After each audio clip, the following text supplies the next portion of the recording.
자, 레위기입니다. 레위기는 나는 너희 하나님이 되려고 너희를 애굽 땅에서 인도해낸 여호와라.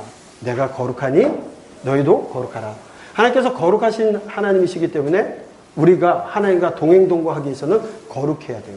그래서 하나님께서 거룩하게 하는 방법들, 정결케 하시고 거룩을 유지하면서 사는 방법들을 율법을 주셨어요. 247개의 말씀을 주신 거죠. 자, 시편 1편에 시편 기록자가 기사가 이렇게 얘기합니다. 복 있는 사람은 악인들의 길을 따르지 않으며 죄인들의 길에 서지 않으며 오만한 자들의 자리에 앉지 아니하고 오직 여호와의 율법을 즐거워하여 그의 율법을 주야로 묵상하는도다. 그러니까 그의 율법을 즐거워하고 주야로 묵상하는 사람이 복 있다라고 말씀하시거든요. 자, 여러분들 그 레위기의 말씀을 보면서 기뻐하며 찬양하며 즐거워하며 주야로 묵상이 되시던가요? 보통 잠 안 올 때 보는 게 레위기의 말씀이더라고요. 그리고 창세기부터 신년에 이제 말씀 읽어야지 하다가 보면 창세기 출애굽기 19장까지 재밌게 가다가 20장 가면 뭐 율법이 나오기 시작한다. 뭐 가늠의 꿈, 배실과 뭐 이렇게 나오면 청색, 장색, 홍색실. 그러다 레위기 가면 갑자기 뭔가 도살하는 방법이 나오고 뭐 전혀 모르는 이야기가 나오고 뒤에는 법정같이 무슨 법 나오니까 여기는 패스. 민수기 괜찮고 신명기도 가다 보니까 또 태플이 되네? 패스. 여호수아. 아이고 재밌다. 이렇게 가다 보니까 레위기 잘 안 보게 되어지는데 사실 시편 기록자가 말씀하신 것처럼 그 시편에 주어진 율법을 주야로 묵상한다 할 때 율법은 구약성경 전체도 아니고요. 당시에 주어진 말씀은 모세오경이에요. 그 가운데 율법의 말씀은 레위기의 말씀이거든요. 레위기의 말씀을 보면서 주야로 묵상할 정도로 기뻐할 수 있을 정도로 돼야 하나님의 사랑을 여기서 보실 수 있어야 돼요. 제가 레위기의 말씀을 강해 설교를 거의 1년 정도 했어요. 계속해서 했을 때 한 50 몇 주를 하게 되는 48주인가 해가지고 레위기를 강해 설교 마쳤거든요. 결론이 딱 났어요. 레위기 끝나는 날 레위기는 사랑이다. 여러분 레위기의 말씀을 제대로 알지 못하니까 레위기가 딱딱한 율법이고 뭔가 레위기 율법도 사랑이고 레위기의 율법도 사랑이에요. 하나님의 말씀 신약도 사랑이고 구약의 율법도 사랑이에요. 그 하나님을 만나게 돼야 된다는 거죠. 그래서 레위기를 그렇게 좀 살펴가시면서 우리가 4시간 동안 또 집중 강의 해놓은 걸 보시면 하나님 이렇게 사랑하셨구나라는 것도 또 보실 수가 있어요. 지금 40분간 짧게 하겠지만 집중해서 좀 그 내용을 더 보시면 좋을 것 같습니다. 자, 히브리어로 와 바이크라 이렇게 되어져 있습니다. 그리고 그가 부르셨다. 레이티콘이라고 해서 제사장에게 해당하는 것인데 사실 여러분 생각해 보시죠. 당대의 그 지역 주변에는 제사장들만 신적인 존재들이고 제사장들에게만 주어진 말씀이라고 하면 구분시켜 놓는 거예요. 아무나 접근할 수 없는 거. 그러나 레위기는 그 말씀이 아니라 제사장을 통하여 하나님 앞에 나오는 백성들이 어떻게 나올 것이고 백성들에게 모두에게 얘기해 주시는 말씀이거든요. 그러니까 그 내용을 좀 잘 보셨으면 좋겠습니다. 자, 모세에게 주신 말씀이시고요. 이스라엘이 시내 강에 거할 때 출애굽하여서 시내산에 도착한 게 2개월 만에 도착을 했고요. 그 다음부터 11개월간 있는 가정에 하나님께서 성막에 대한 말씀을 주시고 그들이 범죄했던 일들도 있었지만 다시 성막을 하나님 앞에 완성해서 봉헌하게 되어지죠. 성막이 봉헌되어지고 나서 주어진 말씀이 레위기예요. 그 성막으로 하나님 부르셔서 주어진 말씀. 하나님께서 왜 주셨냐? 제사장 나라 거룩한 백성. 그들이 어떻게 해야 제사장 나라가 되고 거룩한 백성이 되는지에 대한 말씀이 레위기의 말씀이다.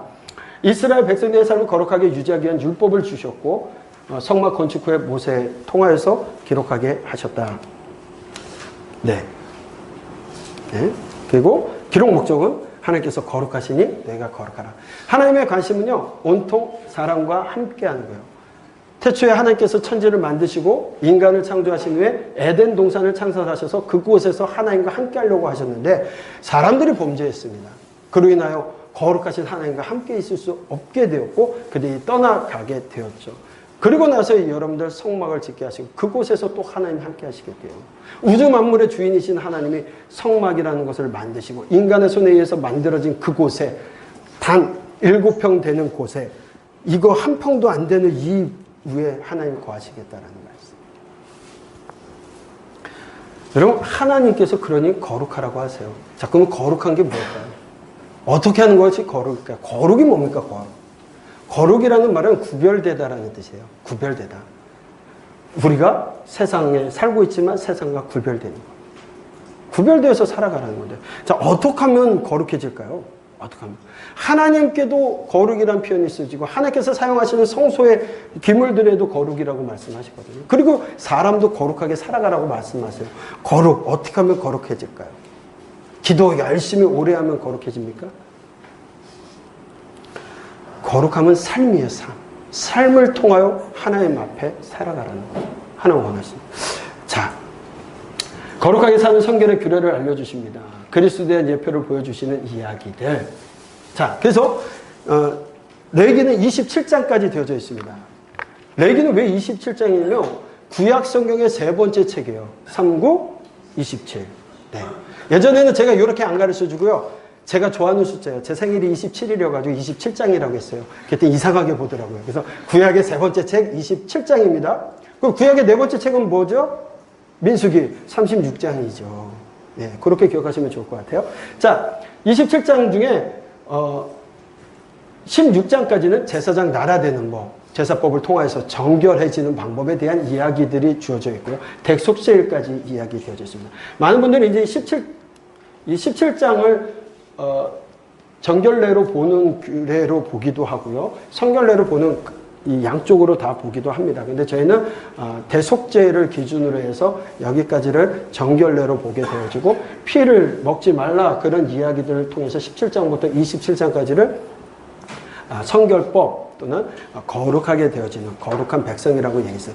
제사장 나라 거룩한 백성 만드시겠다고 하나님 불러내셨는데 그 제사장 나라는 어떻게 해서 제사장 나라 되냐? 하나님 앞에 나올 수 있는 방법은 제사를 통해서만 나올 수 있다라는 것이고요. 그리고 거룩한 백성은 하나님께서 허락하신 삶을 정결해진 사람들이 어떻게 살아가야 되는지에 대한 이야기를 하고 계시다라는 거죠. 이 두 가지를 여러분 기획해서 보시면 좋을 것 같습니다. 따라하겠습니다. 제사장 나라, 거룩한 백성. 자, 너희가 내게 대하여 제사장 나라가 되면 거룩한 백성이 될 것이라. 출애굽기 19장 6절의 말씀 그대로 하나님께서 그들과 함께 하시기 위해서 성막을 지게 하시고 제사장 나라 거룩한 백성 만들어 가신다라는 거죠. 근데 이해가 좀 안 되는 것이 있습니다. 제사법을 통해서 우리를 정결케 하신다는 거 이해가 돼요.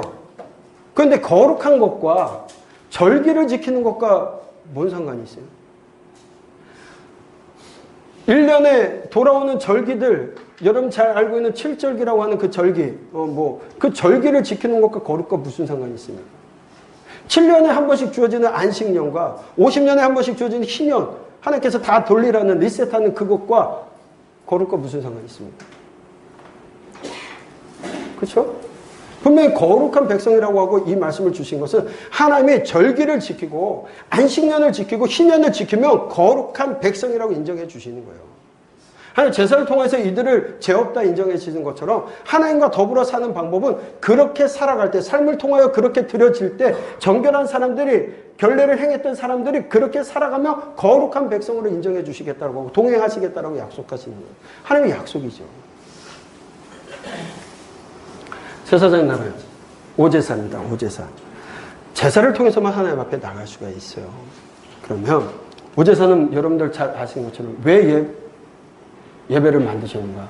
이거 아까도 제가 출애굽기 얘기하면서 얘기했죠. 율법을 주셨지만 그 율법에 하나라도 어기면 전부 어기는 게 된다고 했어요. 사람이 그걸 어떻게 다 지켜나갈 수 있겠습니까? 그러나 율법을 통해서도 하나님을 의를 누리며 살아가는 사람들도 있겠죠. 하나님께서 그것을 의롭게 여겨주시기 때문에 그것이 되는 거죠. 제사법을 통해서 이렇게 하면 하나님께서 너희를 의롭다 여겨주시겠다라고 말씀하시는 거죠. 예배를 통해서 죄인인 우리가 당당히 거룩하신 하나님을 만날 수 있는 겁니다. 공적으로 열어놓은 자리가 예배예요. 제사예요. 그러니까 하나님 앞에 갈 수 있는 공적인 자리, 누구라도 갈 수 있는 자리, 가난하든 부자든 여자든 남자든 갈 수 있는 자리가 어디예요? 제사예요. 제사. 그걸 아니고선 함께 나갈 수가 없는 거였어요. 지금 공적인 자리가 예배라고 얘기합니다. 오제사의 모든 가치가 예배 안에 들어가 있는데 많은 사람들이 가난 성도라고 해서 예배를 인터넷에서 드리면서 예배 드렸다. 아니에요. 공적인 자리 하나님 열어놓은 그 자리에 나가야 되는 겁니다. 예배는 하나님께서 유한하고 죄 있는 우리를 위하여 공식적으로만 열어놓으신 하나님께 나가는 유일한 방법이라는 거죠. 네. 구약에서도 죄인을 거룩해 줄 수 있는 유일한 방법은 오직 제사. 정결례를 할 수 있는 건 오직 제사를 통해서만 가능하였다라는 거 기억하시면 좋을 것 같습니다. 자, 번제입니다. 오제사가 있어요. 여러분들이 레위기하면 딴 거는 다 몰라도 오제사 7절기를 기억하세요. 그렇죠? 예. 그리고 11장에 먹는 것. 정한 거, 부정한 거. 그 정도는 많이 아시는데 그 다음부터는 법법 나오면 안 보세요. 자, 그렇다면 번제는 뭡니까? 자원제입니다. 의무제예요. 반드시 드려야 되는 것과 또는 자기가 자원해서 드립니다. 매일 아침과 저녁에 드리게 되고 생활 형편에 따라서 흠없는 수소나 흠없는 염소나 순양, 산비둘기, 집비둘기를 새끼를 드릴 수 있어요. 여기 산비둘기, 집비둘기라는 건 집비둘기 집에서 키우면 되고요. 산비둘기는 없으면 잡아오면 되는 거예요. 그러니까 제사의 생활 형편에 따라서 어떤 거라도 내가 가겠다라는 의지가 있고 하나님께 나가겠다는 의지만 있으면 나올 수 있는 거죠. 열어두신 거니까요. 이것도 없는 사람은 극빈자에게는 소제도 드리게 하셨거든요. 곡물제사도 받으셨어요. 가죽을 벗기고 각을 뜨고 전부 제단에서 태우게 되는데 이 번제라는 것은 하나님께 드리는 헌신을 의미하기도 합니다. 그래서 비의도적인 속죄를 위해서도 번제를 드리게 되는데 이 제사를 하나로 끝내지 않아요. 나중에 보면 속죄제를 드리게 되면 속죄제 이후에 번제나 화목제를 드리게 되어져 있습니다. 하나로 끝나지 않습니다. 하나님의 옷을 가죽 빼고 전부를 드리게 되어져 있습니다. 그 다음에 이제 소제입니다. 소제. 피 없는 곡물 제사예요. 거의 모든 것들이 피로 깨끗하게 된다는 거. 그러면 그 피가 능력이 있는 게 아니죠. 하나님께서 그 방법을 선택해서 그렇게 하면 그 제사를 드리면 그렇게 하면 하나님께서 깨끗하다고 인정해 주신 거죠. 하나님의 능력이 있는 거지 재물의 능력이 있는 게 아닙니다. 매일 아침과 저녁 피제사 드린 후에 피 없는 곡물 제사를 드리게 됩니다. 번제와 화목제와 함께 드려지기도 하고요. 하나님께서 주신 것에 대한 감사. 자, 소제는 감사 때문에 감사로 드려지기 위해서 되어지기도 하고요. 땅에 없는 레인이나 제사장을 위하여 음식 제공을 위해서도 드려지게 되어집니다. 하나님의 몫은 소제물 중에서 기념할 것들을 드리게 되어져 있습니다. 화목제입니다. 하나님과의 관계가 죄를 지어서 하나님과 깨지거나 하나님으로부터 멀어지게 되어진다면 속죄제를 드린 후에라도 화목제를 드리게 되어 있어요. 하나님과 사람 또는 하나님과 사람 사이에 화평과 친교를 도모합니다. 그래서 화목제를 드리기 전에는 먼저 속죄제를 통해서 정결의식을 하고 화목제를 드립니다.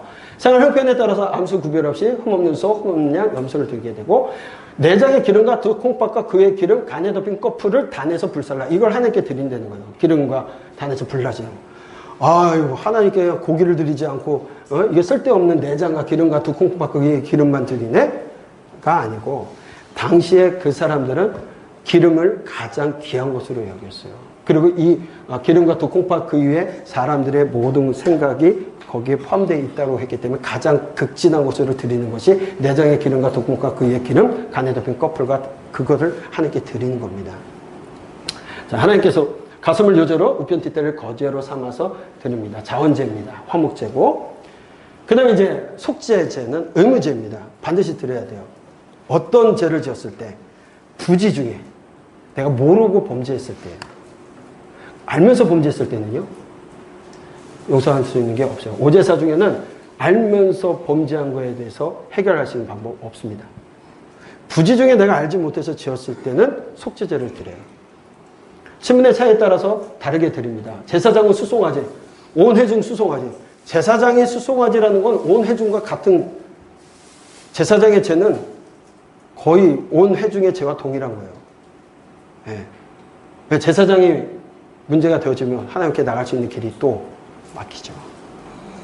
그래서 그 죄는 온 회중의 죄와 동일하게 보여집니다. 족장, 순염소, 개인에 따라서 다르고 극빈자는 고온가루 에바. 그러니까 곡물을 통해서라도 너무 어려우면 고온가루 10분의 1 에바 그거 드려서가 나는 거예요. 예. 10분의 1이면요 여러분 삼다수병 큰 거 2개 정도 되는 거 되거든요. 그 곡물 갖고 나가서 드리면 돼요. 내장의 기름과 두 콩밥과 그의 기름, 간에 덮인 커플을 단에 불사른다. 하나님의 옷은 기름과 그의 단에 불사라진 거고요. 하나님께 무의식 중에 범한 죄, 배상할 수 없는 죄, 그거일 때는 뭘 드린다고요? 속죄제. 그러면 속건제는요? 속건제는 배상할 수 있는 것에 대해서 5분의 1을 더해서 배상하고 드려지는 거예요. 자, 여러분 기억해 보세요. 속죄제를요, 제물을 가져오면 안수 누가 할까요? 제물을 바치는 자가 안수해요.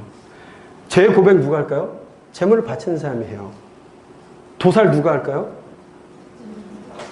제사장이요? 아니요. 제물을 바친 사람이 도살하는 거예요. 각을 뜨고 피를 내고 찔러서 피가 튀기고 얼굴에 피범벅이 되는 걸 통하여서 아, 죄지면 안 되겠다는 걸 배우게 하는 거예요. 희생 제물의 철에 기름 번제단에 불태우고 나머지 재버린 곳에서 불사르게 되어집니다. 이건 속죄제는 부지 중에 죄를 졌을 때. 그럼 부지 중에 아닌 고의적으로 지은 죄는요, 7월 10일 대속죄일 날 하나님께서 그 한 날을 정해셔서 모든 죄를 용서하셔요. 그때 가능해지는 거예요. 그러니까 하나님께서요, 대속죄를 주시고 이런 제사의 방법을 주신 거 하나님께 나올 수 있게끔, 정결해질 수 있게끔 기회를 주시는 거예요. 속건제는요, 의무제입니다. 하나님의 성물 또는 이웃의 것에 입힌 손해에 대해서 손해배상이 필요한 죄를 속해받을 때 드리는 것이 속건제입니다. 오제사는요, 제사장에게 먼저 백성들에게 오제사법에 대한 이야기와 제사장에 대한 오제사법에 대한 이야기를 통해서 이렇게 하라는 것을 7장까지 주어지게 되죠. 그 다음에 이제 여기 보시게 되면 제사 드리는 방법이 화제, 요제, 거제, 전제라는 4가지의 제사 드리는 방법이 있습니다. 화제는 여러분이 잘 아시는 것처럼 희생제물 불태워서 향기로 하나님께 올려드리는 거, 향기로 올려드리는 걸 화제라고 얘기를 합니다. 이 화제를 드리고 뭔가 하나님께 다 피도 쏟고 전부 다 쏟아내고서 태워드렸는데 뭔가 부족해. 뭔가를 더 드리고 싶을 때 드리는 게 전제입니다. 그래서 포도주나 독주를 갖다가 하나님 앞에 저희 피를 따라 드리는 것처럼 모든 걸 다 하고서 다른 제물을 얻는 게 아니라 이걸 통해서 더 드리겠다라는 이야기로 드려지게 되죠. 예수님께서 우리를 위하여 피 흘리신 걸 전제되어진 삶이라고 얘기하고, 바울 선생님이 자기의 달려갈 길을 다 간 다음에 자기의 삶을 전제와 같이 드리기를 원한다. 바울 선생님이요, 마메틴 감옥에서 돌아가시기 직전에 그분이 모든 것들을 다 하셨어요. 이미 쏜 화살처럼 하나님을 향해 의의 면류관을 바라보면서 내가 달려올 길 다 달려왔는데 마지막으로 하나님 앞에 전제된 삶을 드리고 싶다. 그 얘기는 뭐냐면 목 베어 죽는 그 순간까지 하나님께 생명을 드리겠다는 얘기거든요. 그렇게 살아가는 전제, 관제라고도 표현하고요. 그렇게 되어져 있습니다. 그 다음에 이제 드리는 화목제 드릴 때 요제와 거제가 있습니다. 요제와 거제를 갖다가 이제 성경에 자세하게 설명은 않고 요제로 흔들어 드리고 거제로 흔들어 드렸다라는 얘기를 할 때 하나님 앞에 제사장이 화목제물에 가슴 및 곡식단을 높이 들어서 앞뒤로 흔들어 드렸다, 이렇게 표현도 하는데요. 제사장이 성소를 등지고 서 있으면 드리는 사람이 같이 와서 하나님 받으십시오. 아니야, 니들이 먹어라. 하나님 받으십시오. 니들이 먹어라. 이렇게 했다라는 것들이 많이 얘기되고 있어요. 아마 그게 더 맞는 표현 같고요. 그 다음에 이제 거제 또한 하나님 앞에 하나님 받으십시오. 올려드렸다가 올려드렸다가 니들이 가져라. 올려드렸다가 니들이 가져라. 이렇게 드려지는 방식으로 거제를 드렸다. 성경에는요, 그저 요 정도로만 설명이 되어져 있습니다. 그래서 요제 드리는 법과 거제 드리는 방법들을 기억하시면 좋을 것 같아요. 내 제사에 제사 드리는 방법을 통해서 하나님께 드려지게 되어집니다. 그리고 여러분 잘 아는 것처럼 제사장 위임, 첫 제사를 드리게 되는데 하나님께서 제사장 위임식을 통하여서 출애굽기 29장에 거룩하게 하라고 말씀하셨고 그 방법대로 거룩하게 만들고 첫 제사를 드립니다. 위임받은 제사장 첫 제사, 아론의 제사를 하나님께서 받으셨어요. 그리고 이후에 아론의 아들들 4명 가운데 나답과 아비후가 하나님이 허락하시지 않는 불로 분향하다가 죽습니다. 여러분 이 내용을 보면 좀 이해가 안 되는 부분이 있어요. 갑자기 나답과 아비후가 죽는데 하나님 허락하시지 않는 불을 담아 여호와 앞에 분향하였더니 하나님께서 그 불로 그들을 쳐서 죽이셔요. 아니 잘못하면 가르쳐 주실 수도 있는 좋으신 하나님이신데 왜 그러셨을까? 자, 제사가 어떤 제사라고 했어요? 제사만 통해서 유일하게 하나님과 공적으로 열어놓은 하나님께 나갈 수 있는 길이죠. 이게 무너지면 방법이 없어요. 근데 지금 누가? 나답과 아비후가 다른 불로 제사를 드렸다고 하는데 이 말씀 이후에 그가 죽은 다음에 아론에게 슬퍼하지도 말라고 하고요. 대제사장직을 하게끔 해요. 그리고 밑에 있는 아들에게 그 일들을 역할을 주면서 애곡하거나 옷을 찢거나 그러지 말고 하나님의 일을 하라고, 거룩을 유지해서 죽지 않게끔 하라 하고서 주신 말씀이 뭐냐? 포도주나 독주를 마시지 말라. 첫 번째 준 말씀이 그래요. 너희들 제사 드린다면 포도주와 독주를 회막에 들어갈 때 하지 마라. 이렇게 말씀하세요. 아마도 다른 분을 드렸다라는 것이 진짜 어떤 다른 분을 분양한 건지, 아니면 이게 음주 상태에서 했다라고 한다라면 여러 가지 얘기가 되어지는 거예요. 첫 번째 제사로 이렇게 된 거냐? 아니면 이들이 평상시에 아론이 하는 걸 보았고 자기들도 하나님이 거룩하게 하고 하나님께서 그들과 약속하실 때 거기에 같이 있었던 사람으로서 뭔가 의시되면서 평상시 하던 대로 했다라고 한다면 여기에 문제가 있는 거죠. 예. 하나님께서 그들을 죽이셔요. 그리고 주신 말씀이 포도주나 독주를 먹지 말라. 그러면 너희는 죽음을 면하리라. 처음 말씀을 주십니다. 그리고 너희 대대로 지킬 영원한 규례라고 말씀하시는 걸 봐서는 아마도 그런 모습들이 있었던 것 같아요. 그리고 그거보다 더 중요한 거는 하나님께 나갈 수 있는 그 길, 제사장이 무너지면 안 되는 거죠. 그 길 때문에 하나님께서 치신다. 여러분 나중에 신약에 와서 헌금하고 죽은 사람도 있잖아요. 그렇죠? 쉽게 얘기하면 헌금하고 죽었잖아요. 누가 바치라고도 안 했는데 바치고 성령 회방죄로 죽지 않습니까? 그 또한 교회가 처음 시작하는 교회 공동체에 문제를 일으켰던 일이었거든요. 예배가 시작되어지는 공적인 그 예배에 잘못되어졌을 때 하나님이 징계하셨다는 것도 우리에게 의미하는 바가 좀 있지 않나 그런 생각이 듭니다. 그러면서 하나님께서 말씀하신 게 너희 애가 거룩하고 속된 것을 분별하여 부정하고 정한 것을 분별하여 가르치라고 해요. 이스라엘 백성들에게. 제사장이 해야 될 일이 뭐냐? 거룩하고 속된 것 가르치고 부정하고 정한 것을 분별해서 가르치고서 그들이 거룩해지게끔 만들라는 거죠. 자, 그러면서 주어진 게 음식법, 젓가락장이라고 하는 11장, 산모의 정결의식, 피부병과 곰팡이, 유출병에 대한 이야기들을 합니다. 여러분 거룩을 정결하는 방법으로 정결법에 대한 이야기를 하시면서 제사법을 얘기하시고 제사 드리다가 잘못된 제사를 드려서 그렇게 된 이야기도 하고 하나님의 명령을 지키지 않아서 나답과 아비후는 죽었습니다. 그리고 나서 아론은요 제사를 드리고 제사장이 먹어야 될 음식을 먹지 않아요.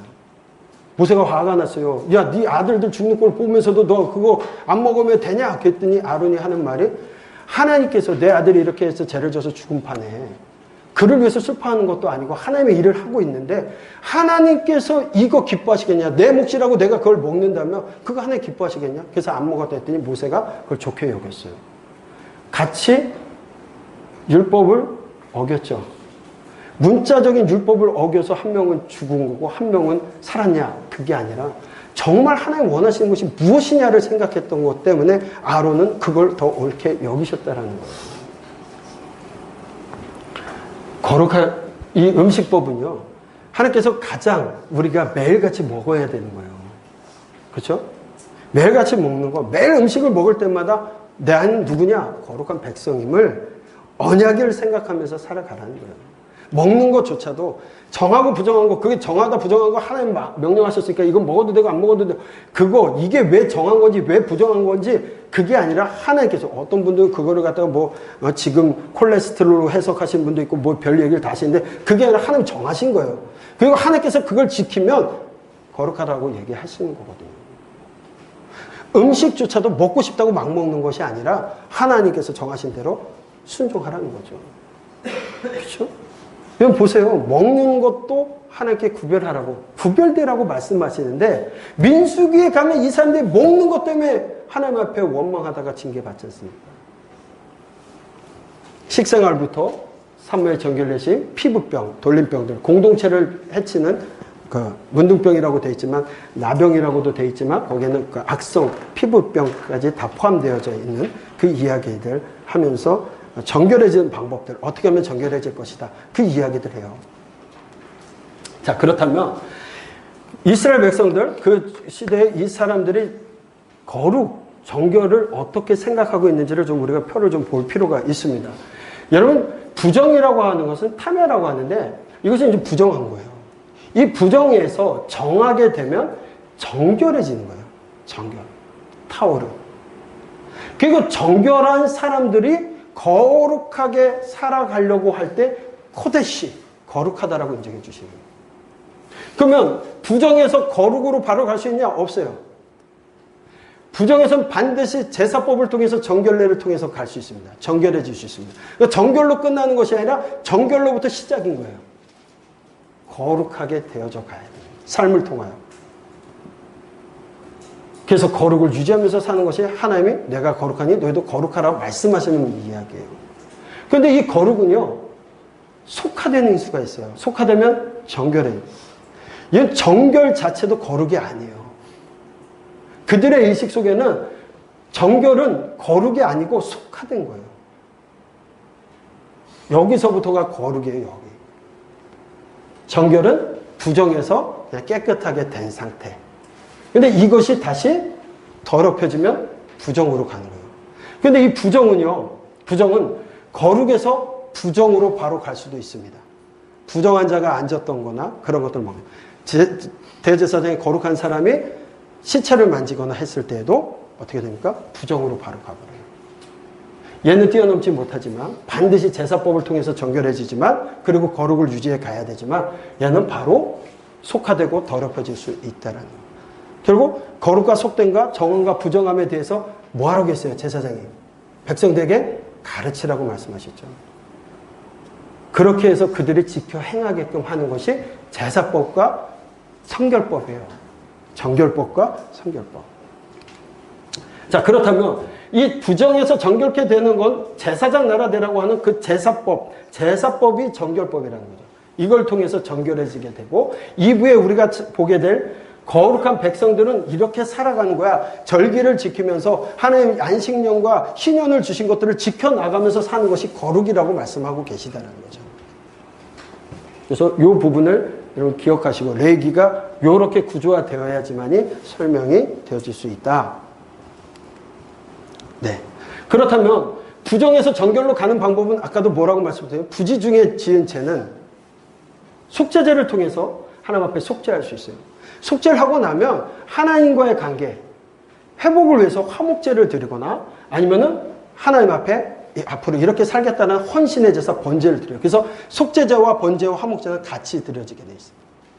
하나로 끝나는 것이 아니라 그래서 정하게 하는 것, 제사하면서의 관계 회복이 제사법을 통해서 이루어지고 있다. 다른 방법, 다른 길을 주시지 않았어요. 오직 예수님을 믿어야지만 구원받는 것처럼 구원받았다면 구원받은 사람으로서 하나님과 더불어 성결하게 성화된 삶을 살아가는 것이 거룩이라면 구원받는 과정은 뭐예요? 정함. 자, 그렇다면 부정에서 속죄일, 대제사장이 행하는 속죄일을 통하여서 부지 중에가 아닌 고의적으로 지은 죄까지도 모든 죄가 해결되어지는 거. 그때는 누가 제물을 준비하냐? 대제사장이 준비해요. 그럼 대제사장이 준비하는 제물은 울트라 슈퍼 제물이어가지고 한 번에 모든 죄를 해결해 줄까요? 아니겠죠. 하나님께서 그 방법을 통하여서 죄를 용서하시겠다는 방법을 주신 거예요. 하나님께서 죄 용서하시는 거죠. 제물이 죄를 용서해 주는 것이 아니라 부정에서 정하게 되어지는 이야기를 하게 됩니다. 그래서 16장에 보면 대속죄일에 대한 이야기를 하게 됩니다. 너희 모든 죄에서 너희가 여호와 앞에 정결하리라. 뭘 통해서? 대속죄일 7월 10일 그날 남녀노소 누구라도 거류민이라도 누구라도 그곳에 참여만 한다라면 하나님께서 죄 없다 인정해 주시겠네요. 누가 지금 드리는 거예요? 대제사장이 준비해서 대제사장이 그들을 위해서 기도하고 안수하고 드려지는 그 제물 가운데 제사 가운데 거기에 참여한 누구라도 어떤 민족이라도 참여했다면 그 사람들이 용서함을 받게 된다는 거죠. 자, 그날 속죄일날 잡는 것이 두 마리의 염소가 있는데 하나는 레 아도나이라고 해서 하나님께 드려지는 것이고 하나는 레 아사셀이라고 합니다. 제비 뽑아가지고 드려지게 되는데 레 아사셀은 아사셀이라는 의미가 광야 사막으로 보내지다 또는 뭐 사탄에게 뭐 이런 표현도 되는데 의미로 봤을 때는 뭐 사탄에게는 아닌 것 같고요. 뭐 사막으로 보내주는데 쟤를 멀리 보내준다. 나중에 세례 요한이 예수님을 보면서 세상 죄를 지공하는 하나님의 어린 양, 그거를 레 아사셀을 표현하는 방식이거든요. 그래서 예수 그리스도를 가지고 얘기한 게 레 아사셀. 그럼 그 염소의 머리에 안수하고 멀리 보내는 거예요. 어디에다 보내냐면 그들이 이제 하나님 앞에 대속죄일날 안수합니다. 안수해가지고 멀리 보내는데 정문이 동쪽에 있잖아요. 성소에, 성막에 정문이 동쪽에 있으면 동쪽, 지성소가 서쪽에 있어요. 그러면 동쪽으로 해서 제일 멀리 보내는 거예요. 불러가지고 동쪽 저 멀리에서 광야로 내보내게 돼 있는데, 과거에는 이제 내보내다가 이후에 보면은 이제 문서들 보니까 그 광야의 언덕에서 떨어뜨려서 죽이는 걸로 이렇게 다시 돌아오지 못하게끔. 그 전에 돌아왔다는 얘기가 될 수 있겠죠. 어쨌든 그렇게 해서 멀리 보내면 그곳에서 이제 보내지고 떨어뜨리고 나면 이제 이쪽으로 연락이 오죠. 오면 그들이 거기서 우리의 죄가를 도말하여 주시고, 동이 서에서 먼 것처럼 하나님 우리의 죄를 용서해 주세요. 이렇게 찬양하면서 하나님께 드려지게 되는 거죠. 그래서 여러분들 아사셀 염소 이야기도 좀 보시면 좋을 것 같아요. 그래서 정하게 되는 거. 모든 죄를 하나님께서 허락하신 거예요. 7월 10일 대속죄를 날 모든 죄를 용서하셨어요. 그러니까 율법을 행하다가 하나라도 어기면 다 어긴 거라고 했는데 7월 10일 그곳에 참여하면 제가 다 용서받아지는 거예요. 하나님 길을 열어주시는 거죠. 하나님께 갈 수 있는. 네.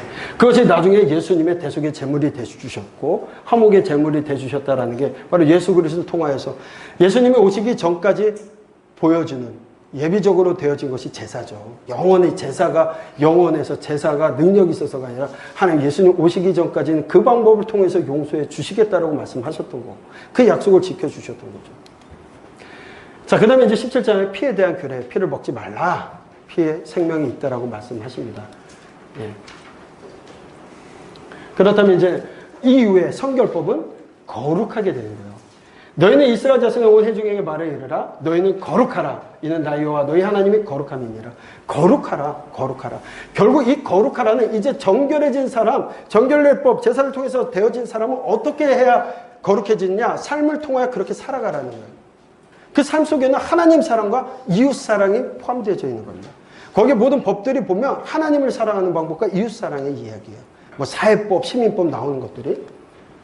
자, 성결법이나 하나님과 동행동거하기 위한 규례입니다. 10계명이 확대되어진 이야기입니다. 절규, 안식년, 희년의 법이 되어지고 정결법을 완성하신 건 예수 그리스도를 통하여서 주어지게 되어지고 예수님의 가르침은 성결법에 간 거. 예수님을 믿는 사람들은 어떻게 살아야 되느냐? 이렇게 살아가라. 마지막 새하늘과 새 땅을 예비되어진 그 땅을 밟는 이기는 자가 누구냐? 거룩하게 살아가는 사람들이겠죠. 하나님을 사랑하고 이웃을 사랑하는 것 말씀하고 계십니다. 생활의 규례, 제사장의 생활의 규례를 주시는데 성윤리, 사회윤리 반드시 주의할 죄들이 있습니다. 성윤리라고 하는 것들은 당시 애굽의 땅의 풍속을 따르지 말라고 하셨어요. 그리고 앞으로 들어갈 가나안 땅 풍속과 규례도 행치 말라. 자, 애굽의 풍속과 가나안 풍속이 다신론적인 세계관 속에서 그들은 어떤 모습으로 사느냐? 성적인 쾌락, 남녀 간의 사랑만이 아니라 동성애적인 사랑과 동물과의 성교, 이 모든 것들이 다 난잡하게 되고 있었던 거예요. 그러니까 그거 하는 것들 나중에 반드시 죽이라고까지 하시거든요. 본받지도 말라고 말씀하세요. 네. 하나님께서 스스로 더럽히지 말라고 말씀하세요. 그런 일에 스스로 더럽히지 말라. 양성평등 해야 됩니다.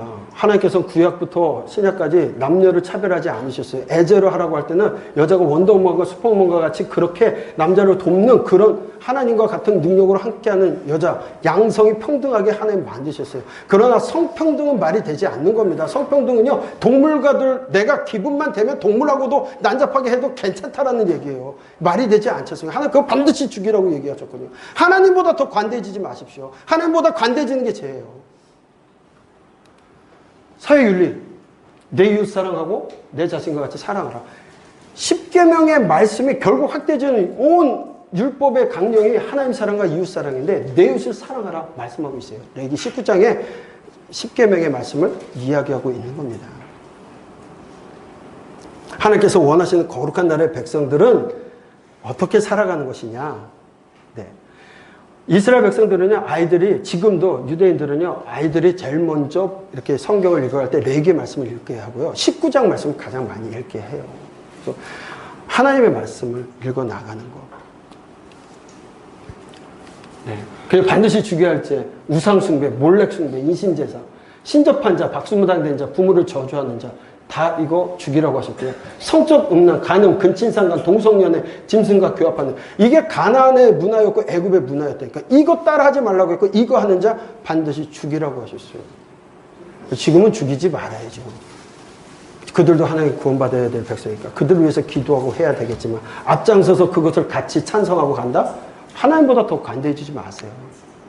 하나님 분명히 그 부분에 대해서 죄 있다 말씀하셨어요. 죄 없다 하지 않으셨습니다. 몰렉에게 드려지는 건요. 여기 자식을 갖다가 몰렉에게 드리니 이 몰렉은요. 이렇게 황소불로 된 통에다가 불을 밑에서 지피면요. 거기에 애를 갖다가 팔에다 올려놓으면 떼굴떼굴 굴러가가지고 타 죽는 거예요. 그 고통 소리를 못 느끼게 하려고 애를 인신제사로 바칠 때는 큰 북을 계속 치면서 소음을 내요. 몰렉에게 제사한다는 게 그런 모습이에요. 근데 이 사람들이 왜 몰렉에게 자기 자녀를 갖다가 귀중한 자기 자녀, 제 독자를 내가 내 독자를 위해서 내가 죽을 수 있어도 걔 생명을 위해서 이거 말이 안 되잖아요. 부모의 입장이라면. 근데 그걸 바쳐요. 왜 그 사람들이 바쳤을까요? 아하스 때, 므낫세 때 자녀들을 갖다가 제물용으로 바쳐요. 왜 가능할까요? 그게 하나님이라고 믿었고 복 준다고 생각했기 때문에 그걸 복 준다고 생각했기 때문에 자기 자녀를 말도 안 되는 인신제사를 드리고 있죠. 그런 일들이 역사 가운데 있었습니다. 하나님께서 너희는 나에게 거룩할지어다. 이는 나 여호와 거룩하고 내가 또 너희를 나의 소유로 삼고 하나님께서 소유 삼고 거룩한 제사장 나라 하나님의 소유 하나님의 백성 만드시기 위해서 구별하셨다라고 말씀 분명하게 하고 계시는 거죠. 그래서 따라하지 말라. 거룩하게 하는 방법들 얘기하고 있습니다. 자, 절기와 성막을 통하여서도 얘기합니다. 이렇게 지키면 하나님께서 거룩하게 유지하는 방법이라고 말씀하시는데 여러분 안식일 또 말씀하세요. 십계명 가운데 나오는 것 가운데 안식일 하나님의 날 하나님께서 복 주시고자 하는 그 날을 지키라고 말씀하시고요. 절기 여러분 쭉 얘기할 때 이제 7절기로 많이 설명이 되어지는데 사실 절기라고 봤을 때 초실절은 집어넣기도 하고 안 집어넣기도 합니다. 왜냐하면 초실절을 초실절이라고 하지 않아요. 절기라고 하지 아니하고 첫 이삭 한단 요제로 봉헌한 날이라고 표현되어져 있습니다. 그러나 초실을 이거를 계산할 때 77절을 계산할 때 1호부터 오순절 50일이 지나고서 계산 77, 49일이 지난 다음날 계산하기 때문에 그게 기준이 돼요. 그래서 이 부분을 좀 기억을 하시는데 중요한 건 3대 절기를 지키라고 되어 있죠. 그 3대 절기가 유월절, 오순절, 초막절입니다. 그래서 유월절에 유월절과 무교절과 우리가 초실절이라고 하는 그 초실절이 같이 들어가게 되고 그 다음에 맥추의 초실절이라고 하는 것이 이 맥추절, 77절이 그거에 해당되는 오순절. 그 다음에 초막절이 나팔절, 속절, 수장절이라고 되는데 유월절은 여러분 잘 아는 것처럼 종교적 일월로서 출애굽하는 날. 그래서 여기를 레위기에서 14일, 아비벌 14일이라고 되어 있고 유월절 다음날 7일 동안 하나님께서 무교절을 지키라고 해가지고 여기 15일로 되어져 있습니다. 근데 출애굽기나 아니면 신약에 가서는 유월절과 무교절을 분리하지 않고 같은 날로 보는 경향도 있습니다. 그래서 왜냐하면 유월절 당일날 무교병을 먹잖아요. 그걸 기념해서 해서 신약에서는 무교절이라 하는 유월절 뭐 이렇게 표현도 돼요. 유월절이라 무교절을 같은 날로 보기도 합니다. 초실절은 유월절 주간에 안식 후 이튿날 다음 날을 얘기하는데 그러면 여기가 14, 15, 16일로 많이들 설명을 하세요. 근데 이 날은 17일이 될 수도 있고 어쨌든 그 일정은 여러분들 우리가 팁 처리되어 있거나 아니면 집중 강의하는 데서 설명이 좀 되어져 있으니까 그걸 참고해서 보시면 좋을 것 같습니다. 그리고 그 다음부터 맥추절이 있고요.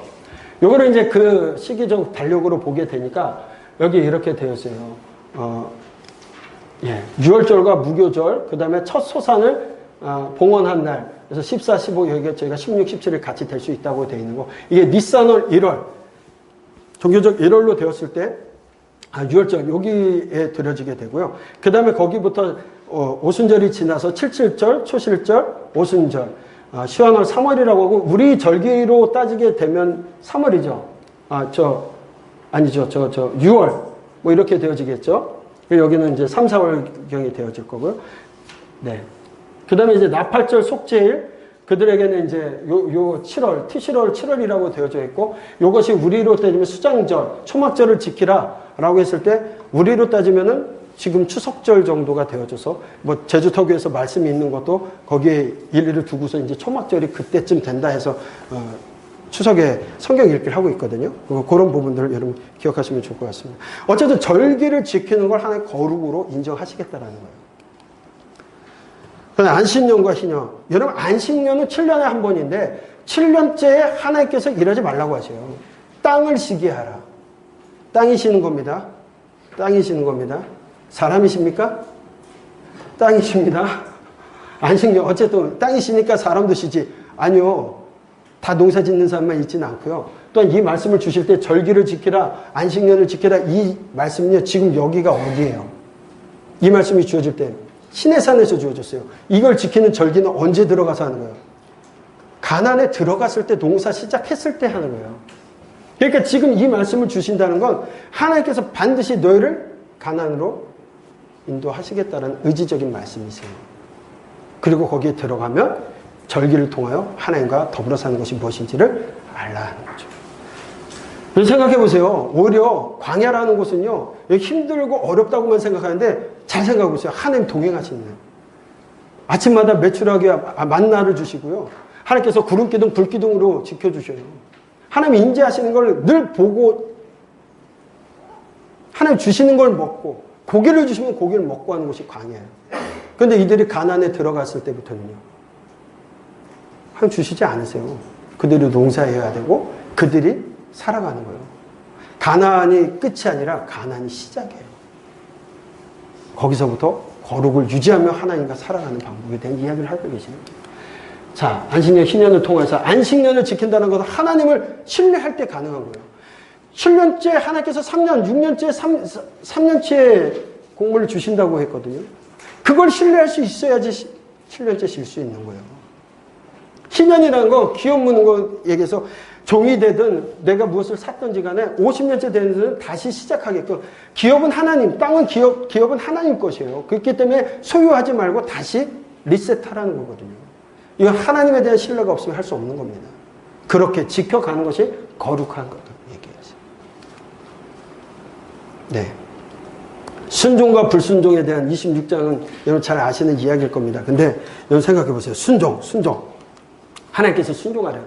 율법을 지키고 순종하면 복을 주신다고 했고요. 불순종하면 7배의 벌을 주신대요. 징벌하신다고 했어요. 저주까지도 얘기하는데 7배 제가 2401배라고 했더니 그거 아니라고도 얘기하시는데 그걸 수도 있는 거고요. 7배라는 건 완벽한 7자를 써서 완전히 하나님께서 그렇게 하시겠다라는 의지를 말씀하시는 것도 돼요. 네, 어쨌든 이 경고의 말씀이 나중에 이스라엘 역사 가운데 다 이루어지거든요. 자, 그렇다면 제가 아까도 말씀드린 율법, 제가 이 레위기를 하면서 이 사람들이 이 말씀의 경고대로 지키지 않다가 심판받는 때가 되어져요. 이 말씀이 주어지고 1406년에 주어지고 나서 586년에 패망해요. 거의 800년. 그렇죠? 그 시기에 그들이 다 겪어요. 그러면 하나님께서 이 말씀 주신 거는 야, 800년 뒤에는 니들이 그렇게 망할 거야 라고 미리 주셨을까요? 하나님이 전지전능하신 분이니까 아셨겠죠. 그러나 하나님께서 이 말씀 주실 땐 뭐예요? 그러니까 너희들 그렇게 살지 말고 복받는 인생으로 하나님과 살아가라 말씀하시는 거죠. 그렇죠? 하나님 사랑해요. 하나님 철저하게 이들을 사랑하셔서 하나님께 나오는 법을 주시고 하나님과 같이 하는 법을 주시고 하나님 약속하셔서 너희가 가나안에 들어갔을 때도 내가 이렇게 할 거라고 주시는 말씀을 주시고 그러니까 나를 의지하고 이렇게 살아가면 하나님과 더불어 살 수 있어 라고 말씀하고 계시는 거거든요. 여호와께 드리는 법, 마지막 거룩하게 드리는 법이 무엇이냐? 11조 얘기를 하기도 합니다. 근데 11조만의 얘기가 아니죠. 하나님께 드리는 법이요. 10의 1만 하는 게 아니죠. 모든 것이 하나님 것이고 하나님을 주권을 인정하는 것. 하나님이 선하게 나무를 따먹지 말라고 말씀하시는 거, 모든 걸 하나님이 주신, 하나님이 주인이시라는 걸 인정하라는 건데 그것조차 지키지 못해요. 그렇죠? 10의 1조를 하나님께 드리면 10의 9는 내 마음대로 쓰라는 게 아니죠. 다 하나님 거다. 하나님의 주권 인정을 위해서 하나님의 주인 되심을, 하나님의 왕이심을 나타내기 위해서 그것만큼은 하라고 하시는 것들, 그걸 지켜나갈 때 하나님이 거룩하다, 거룩하게 하는 거다, 성결하게 사는 법이다 말씀하고 있다는 거죠. 레위기 정리합니다. 레위기는 우리가 동행 동거하시기 원하시는 하나님의 마음이 담겨져 있습니다. 함께하고 싶으셨어요. 하나님 함께하고 싶으시기 때문에 하나님의 사랑의 규칙을 주시는 겁니다. 피조물인 우리를 사랑하셔서 같이 하시고자 언약을 주셨습니다.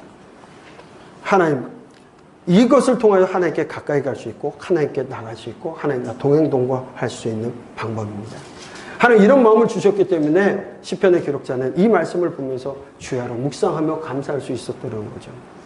우리에게 필요한 것, 하나님과 동행동거하는 것. 하나님이 거룩하시니 우리가 거룩해야 합니다.